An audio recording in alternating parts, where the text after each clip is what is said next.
The following is rated F for fairness. Viewers' discretion is advised. Welcome to the audio show. Alright, so to understand the implications of a storyline, you must understand what's occurring. Remember what I told you before, friends, right? Because remember, Oni look on this thing as two things. Oni looks at this entire story like a spectator, or like the audience. Don't say spectator, that's sport event. So like the audience. Only one looks at it like the audience. I'm stunned, I'm amazed, I love the same thing, I love the drama, and I get, entertained by it. And then O'Neill has a thespian eye because I did theater, and so you kind of can't get it out. It's like doing any other job, and because you've done it before, you're kind of going to see things in that way because of perspectives. So the setup to create the conflict is this. This woman has been saying that she needs monies, or that, she needs security. This man says, you know what, I'm going to go ahead and get you security so you can be with me. That's the setup. Let's jump into it. Let's go.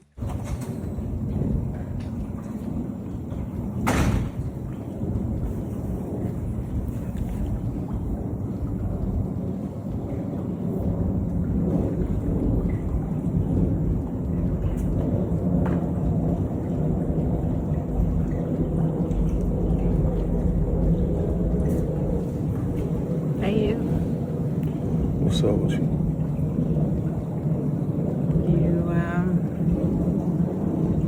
You okay? Yeah, I'm good. I'm good. Okay, I think Do you see that? That's the first time you're seeing Dave being cold.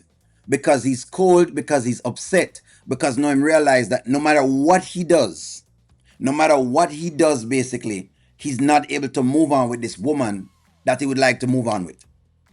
He would like to move on with her, and no matter what he does, even when he's willing to put himself on the line, put his neck on the line for the woman, he's not able to get her away from whatever is going on with her ex-husband.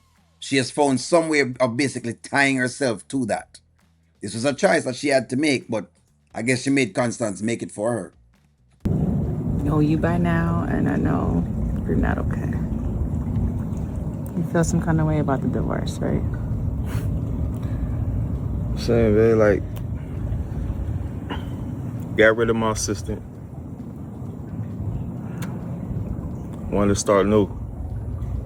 Do you hear that? You beg him to get rid of him, assistant. Do you? I hope y'all are listening to the conflicts, because I was trying to explain to you what the conflicts are. He got rid of his assistant for her. Because she says she wants to do this.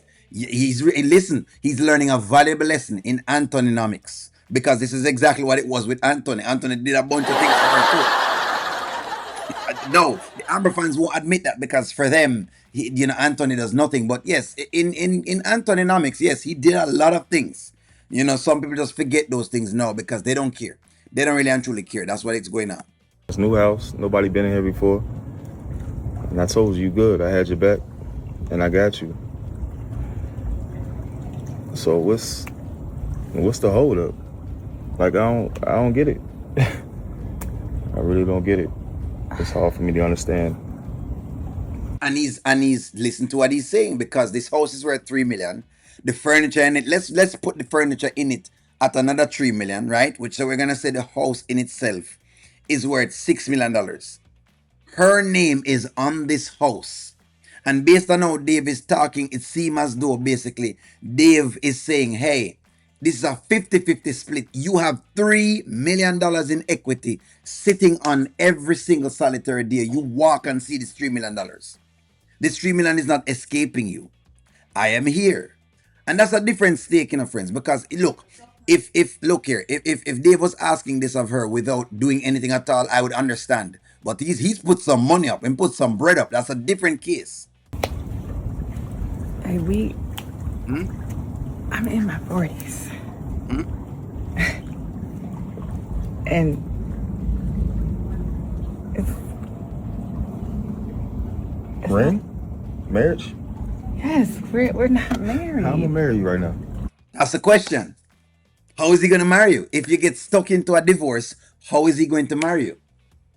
How is he going to do it? So she's in one point, you see, the excuses, and Dave is not realizing the excuses. That's why he bought this house. Listen to me and listen to me well. That's why he bought this house, because he knew she was going to use these things as excuses. So him said, no, let me take away the excuse for you so you don't have it to give. How am I going to marry you? How is he going to marry you?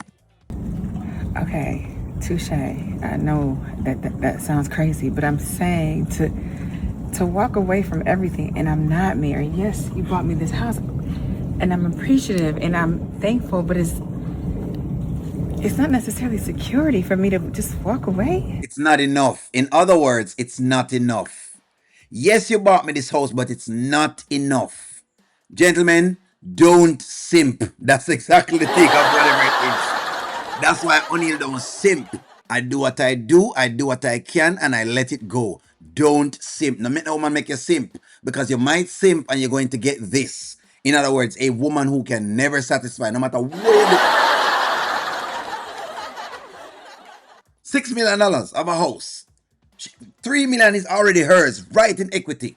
He can do nothing. He can do nothing of this house without her finding out. Nothing.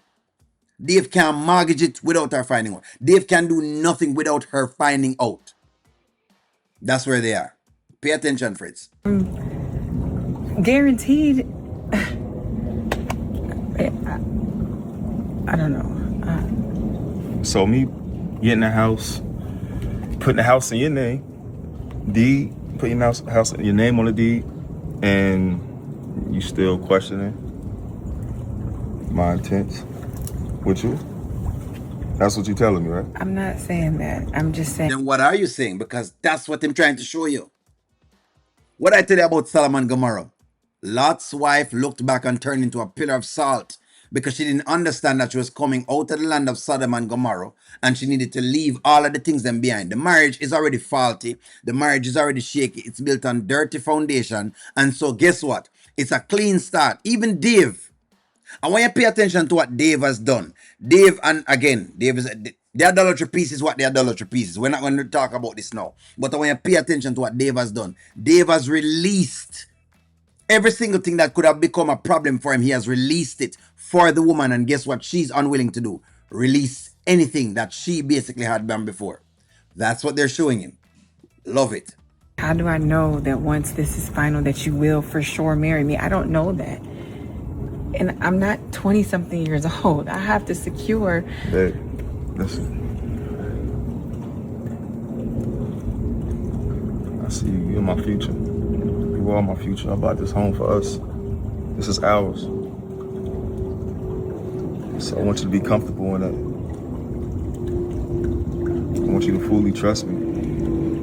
I do trust you, and I want you to think that I don't. Your actions speak louder than your words. Your words are saying you trust him, but your actions is saying you don't trust him. Let's be very, very real, friends. Even if Dave didn't marry her, she still has claim to the house. So the securities, I told people, listen, I tried to explain to them, the security already exists. Whether or not Dave performs in any other way, the security exists. In other words, it's like it guaranteed. If you were to use the bank as something, if the bank were to say them going to hold on to Dave's title, it guaranteed. They know if Dave slip up, them can move him out tomorrow morning and they can do what they want to do. They could force a sale. Easy, quick, easy money. Easy money for her to quick and flip a sale. She's not broke.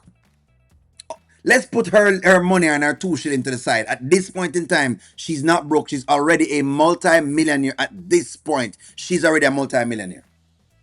But she's unwilling to walk away from what's going on with Anthony. And that's what I was telling y'all was the choice and the conflict. The conflict was, are you choosing love because Dave is giving love?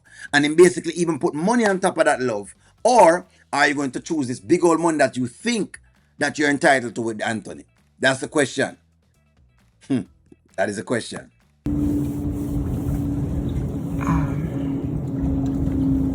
Let me think on it, okay? Yes. I gotta get ready for work. All right. Dave, pay attention to the signs. So there are red flags in Amber's thing, But Dave is not seeing the red flags. These are red flags. Amber showing him the red flags. Red flag, because she's got a lot of red flags. But you have to watch our red flags them and see them. Red flags. When you see Anthony complaining and Anthony the way him is, you don't understand why Anthony like this. But pay attention. Pay close attention. Red flag. Put her name on a whole entire house and she still want more. That's not enough to win her over. That's not enough. She want this, that, and everything else. So I believe when we were on the live, Charmaine was asking about this. Here's why this not work at all. Because Charmaine was saying, well, you know, if you really love me, then you would have waited each time. Here's why that don't cut it, Charmaine. That is a mentality of saying, I want to have everything. And you can't have everything. You have to understand how to trade things off, but some people don't quite grasp that. For example, either you want a bunch of women and you want a different samples of pum pum, or you want a family and you'll get one sample of pum pum, but you're going to get something more stable, something more solid. You're going to know the woman. She's going to be able to bear your children. You're going to be able to have a friend in her. You can confide in her. You're not going to spend as much money. That's a trade-off that a man must realize. That's why men get married. Because them see the trade-off. He can keep going, but him have to keep going. I'm going to keep going over the same thing with this girl. Him go over Sue house, and you know when him get the pum pum from Sue, him now have to make sure say Sue stay alright, and then he goes over to Jane's house, and him have to make sure that Jane okay, and him have to get the pum pum from Jane. Jane might not be in a great mood. Then him go over to Becky house, and Becky might not be so great. Him go over Mingling house, and Mingling might say, well, you know what, I me want this, and she want, and the different pieces. That's what men realize. You can't have it all. But women sometimes want to have it all, and you can't have it all. That's the message and the lesson in it. Amber's trying to have it all. She's trying to see exactly if she can get Dave. She can get Dave for weight. She can get Dave money, but she also wants Anthony money. You can't have it all. You must decide at some point in time and allow God to do the work in your life. But give me a take. Like, share, comment, subscribe. I'm going to talk to you all soon.